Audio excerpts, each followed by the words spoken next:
Hi అండి అందరికీ. నాది చిన్న ఛానల్ అండి, ప్లీజ్ సబ్స్క్రైబ్ చేసుకోండి. అలాగే నా వీడియోస్ అన్నీ చూడండి. ఇక్కడ వచ్చేసి రూప్చంద్ చేపల్ని, ఈ చేపని రూప్చంద్ అంటారంట. నాకైతే తెలియదు, ఫస్ట్ టైం చూడటం. మా మామ ఇది తెచ్చిండు. చేపలు ఇలా క్లీన్ చేసుకోవాలి, ఈకలు తోకలు అన్నీ క్లీన్ చేసుకొని మనం ఇంటికి తెచ్చుకుంటే మాత్రం ఇంటికాడ చేసుకోవాలంటే మన వల్ల కాదు. ఆ పైన అదంతా క్లీన్ చేసి శుభ్రం చేసుకోవాలా. అట్లా చేసుకోకపోతే నీసు వాసన వస్తాయి. అందుకని చెప్పి మనం ఇంటికాడ అయితే చేసుకోలేము, మన వల్ల కాదు. వాళ్ళైతే 50 రూపాయలు ఇస్తే బాగా క్లీన్ చేసేస్తారు. అట్లా శుభ్రంగా కడిగి క్లీన్ చేసి ఇస్తారు. ఈ చేప మాత్రం ముళ్ళు లేదు, బాగా టేస్ట్గా ఉంది ముక్క. పిల్లలు కూడా తిన్నారు. ఈ చేప మాత్రం అదిగో పేగులు తలకాయి అంతా క్లీన్ చేసి వాళ్ళైతే బాగా శుభ్రంగా కడిగి శుభ్రంగా కోసి చేసిస్తారు. వాళ్ళు శుభ్రం చేసినా సరే మనం ఇంటికి వచ్చినాక మళ్ళీ ఇంకొకసారి ఇంటికి వచ్చినాక మనం ఉప్పేసి బాగా క్లీన్ చేసుకోవాలా. ఆ పైన అంతా ఉంది, అదంతా క్లీన్ చేసుకోవాలి శుభ్రంగా. మనకైతే ఇంటికాడ చేత కాదు, వాళ్ళైతే బాగా చేసేస్తారు. వాళ్ళలాగా మనం చేయలేము. అందుకని చెప్పి 50 రూపాయలు ఇస్తే మనం క్లీన్ చేసేస్తారు. మళ్ళీ మనం ఇంటికి వచ్చినాక మళ్ళీ ఒక గుప్పెడు ఉప్పేసి బాగా తోమి శుభ్రం చేసుకోవాలి. శుభ్రం చేసుకుంటేనే అప్పుడే నీసువాసన అనేది లేకుండా ఉంటుంది, లేదంటే నీసువాసన వస్తూ ఉంటాయి చేప ముక్కలని. ఈ చేప అయితే రూప్చంద్ అంటారంట, నాకైతే తెలియదు, మా మామయ్య చెప్పిండు. నేను ఫస్ట్ టైం చూడటము. మేము చేపలు తక్కువ తినేది, మా పిల్లలు తింటారు అని చెప్పి ముళ్ళు ఉంటాయని మేము తినము. ఎప్పుడు ముళ్ళు లేని చేపలు తెస్తానని చెప్పి తీసుకొచ్చింది మా మామయ్య. 2 కిలోల దూకుతాయా? ఇక్కడ ముక్కలు కోసి మనకి కవర్లో వేసేటప్పుడు జాగ్రత్తగా చూసుకోండి, మోసం చేస్తారు. వాళ్ళైతే పైన పొట్టంతా గీరేసి శుభ్రంగా ఈకలు తోకలు అన్నీ తీసేసి అన్నీ శుభ్రం చేసి మనకి మొత్తం గీకేసి శుభ్రంగా మనకి మొక్కలన్నీ కోసిస్తారు, క్లీన్ చేసేస్తారు. చేసి ఇచ్చిన వాసన వస్తాయి కాబట్టి మనం మళ్ళీ ఇంటికి వచ్చినాక ఉప్పు వేసి శుభ్రం చేసుకొని కడుక్కోవాలి, అప్పుడే బాగుంటుంది. ఈ చేప మాత్రం బాగా కూర కూడా సూపర్ టేస్ట్గా ఉంది, సూపర్గా ఉంది అసలు. ఇలా ఒకసారి చూడండి ఎలా శుభ్రం చేసుకోవాలనేది. అలా సన్నటి మొక్కలు వాళ్ళే ఏ సైజు అయితే బాగుంటాయి అనేది వాళ్ళే కోసిస్తారు. 50 రూపాయలు ఇస్తే మనకి అన్నీ వాళ్ళే శుభ్రం చేసి వాళ్ళే ముక్కలు కొట్టి క్లీన్ చేసిస్తారు. మళ్ళీ మనం ఇంటికి వచ్చాక మళ్ళీ మనం చేసుకోవాలి.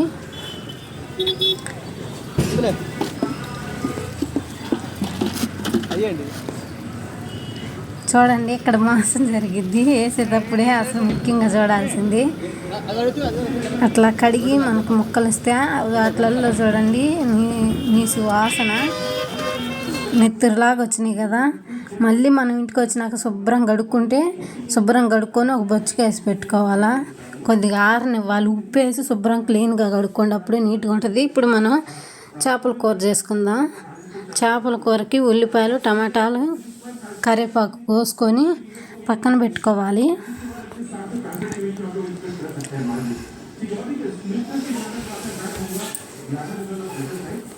ముందుగా ఒక బాండీ పెట్టి నూనె పోసి అది హీట్ ఎక్కుతుంటే ఇక్కడ ఈ చేపలు ఉప్పేసి శుభ్రం చేసుకోవాలి. చేపల కూరకు కావాల్సిన ఉల్లిపాయలు టమాటాలు కరివేపాకు ఉంటే కొత్తిమీర అన్నీ కూడా వేసుకోండి. అలాగే ఒక 2 నిమ్మకాయలంతా చింతపండు కూడా నానేసి పెట్టుకోండి. ముందుగానే నానేసి పెట్టుకుంటే అదే నానుతుంటుంది. ఇక్కడ వచ్చేసి చేప ముక్కలలో పసుపు ఉప్పు కారం అన్నీ వేసి కాస్త కలిపి పెట్టుకోవాలి. ముక్కలకి కొంచెం నూనె కూడా వేసుకోవాలి. వేసి పక్కన పెట్టుకుంటే కలుపుకొని అదిగోండి నేను చింతపండు ముందే నానేసి చింతపండు నీళ్ళు తీసి పక్కన పెట్టేసా. ఈ ఉప్పు కారం పసుపు కొద్దిగా నూనె అవన్నీ వేసాను కదా, అవన్నీ ముక్కలకు పట్టే విధంగా కలిపేసుకోవాలి. కలిపేసుకుంటే ముక్కకు బాగా పట్టి మనం ఈ టమాటాలు ఉల్లిపాయలు అవన్నీ వేయించేలోపు ఈ ముక్కకి బాగా ఉప్పు కారం బాగా పట్టి బాగుంటాయి. సప్పగా లేకుండా టేస్ట్గా ఉంటుంది. ముక్కకి పట్టేసి ఉప్పు కారం బాగుంటుంది ఇలా కలిపి పెట్టుకుంటే. అసలు కూర మాత్రం సూపర్గా ఉంది. అంతేకాదు దీనిలో ముళ్ళు గొడక లేవు. మా పిల్లలు కూడా తిన్నారు ముళ్ళు గొడక లేవు అని చెప్పి. ఇక్కడ వచ్చేసి బాండీ పెట్టుకొని బాండీలో 4 స్పూన్లు ఆయిల్ వేసుకొని ఆయిల్ వేడెక్కనిచ్చి దాంట్లో ఉల్లిపాయలు వేసుకొని ఉల్లిపాయలు కొద్దిగా యాగనిచ్చి టమాటాలు కరివేపాకు కూడా వేసుకోవాలి. టమాటాలు కరివేపాకు వేసుకొని బాగా వేయించుకోవాలి. కలర్ చేంజ్ అయ్యేంత వరకు వేయించుకుంటూ ఉండాలి తిప్పుతూ.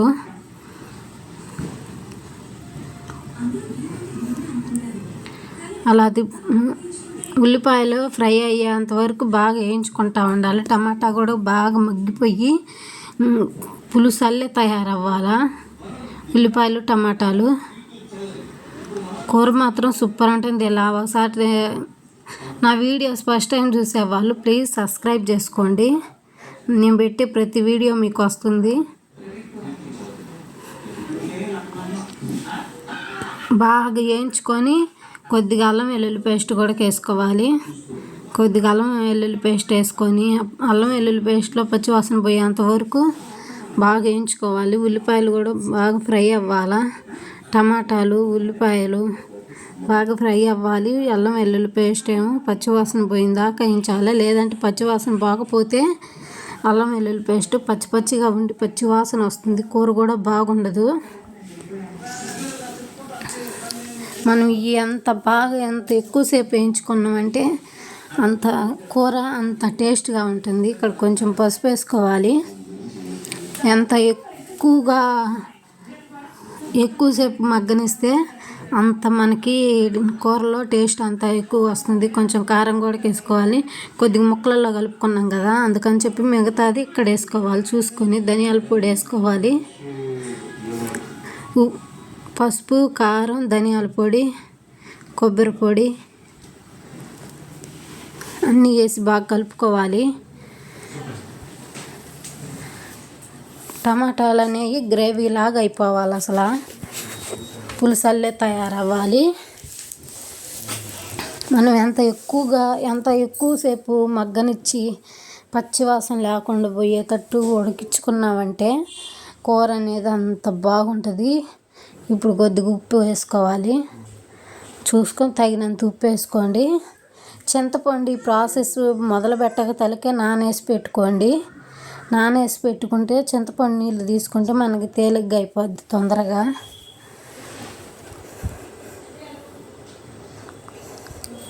అలా బాగా మగ్గి నూనె అనేది కొద్దిగా పైకి రావాలి. బాగా దగ్గరుండి బాగా తిప్పుకుంటూ కలుపుకోవాలి. మాడుతుందని చెప్పి మనం చింతపండు వాటరే కొద్దిగా తీసుకొని దానిలో కొద్దిగా పోసుకోవాలి. పోసుకొని కలుపుకున్నామంటే గ్రేవీ లాగా అయిపోద్ది. ఇదంతా గ్రేవీ లాగా అయ్యి నూనె పైకి వచ్చి పచ్చి అనేది లేకుండా కొద్దిగా టైం పట్టిద్ది. కానీ టైం పట్టినా ఒకదాని తర్వాత ఒకటి వేసేస్తే పచ్చిగా ఉంటాయి అన్నీ. కూర కూడా బాగుండదు. మనం దగ్గరుండి చేసుకుంటా బాగా టైం తీసుకొని వేయించుకున్నామంటే కూర మాత్రం సూపర్ ఉంటుంది.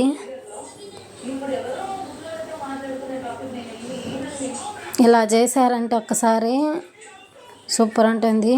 ఇలా ఒకసారి ట్రై చేయండి.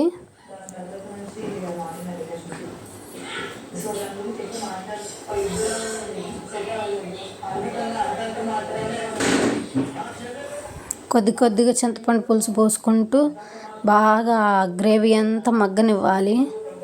గ్రేవీ అంతా మగ్గనిచ్చి మనకి సరిపడా కారం ఉప్పు పసుపు అన్నీ ఈ గ్రేవీలోనే వేసుకోండి. తర్వాత చింతపండు నీళ్ళల్లో వేయను కుదరదు.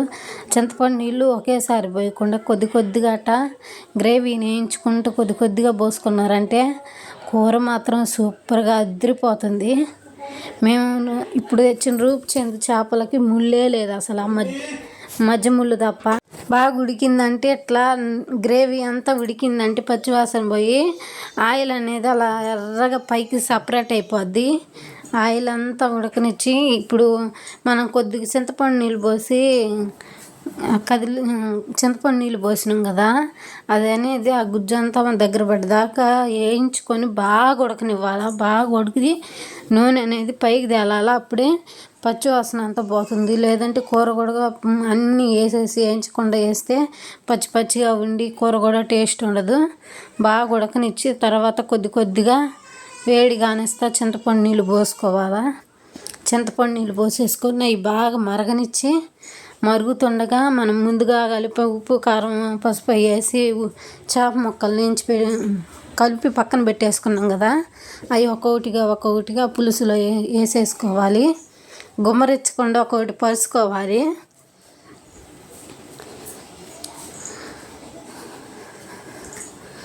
ఒక్కొక్కటి పరిచేసుకొని అట్లా చేప ముక్కలు వేసిన తర్వాత మనకి ఎక్కువ టైం పట్టదు, వెంటనే ఉడికిద్ది, తొందరగా ఒక్క మంటకి ఉడికిపోద్ది.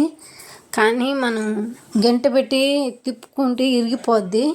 అందుకని చెప్పి కొద్దిగా జాగ్రత్తగా గంట పెట్టి కలుపుకొని తీసుకోవాలి. కొద్దిగా బాగా ఒక మంటన్న తగలని అలా పట్టుకొని తిప్పేసుకొని గంట పెట్టకుండా మసిగుడ్డతోటి బండిని పట్టుకొని తిప్పుకోవాలి. అట్లా తిప్పుకొని పక్కన పెట్టుకోవాలి కలిసే విధంగా. గంట పెట్టినామంటే చేప ముక్క అనేది మొత్తం ఇరిగిపోద్ది. చేప ముక్క వేడి తగిలినా కానీ ఉడికిపోద్ది. ఒక సెగ చాలు. అలా జాగ్రత్తగా మధ్యలో గంట పెట్టుకొని ముక్కలకు తగలనివ్వకుండా పులుసుని గదిలించుకొని మూత పెట్టేసుకొని ఒక 5 నిమిషాలు ఉడకనివ్వాలి. ఉడికిందంటే అప్పుడు బాగుంటుంది.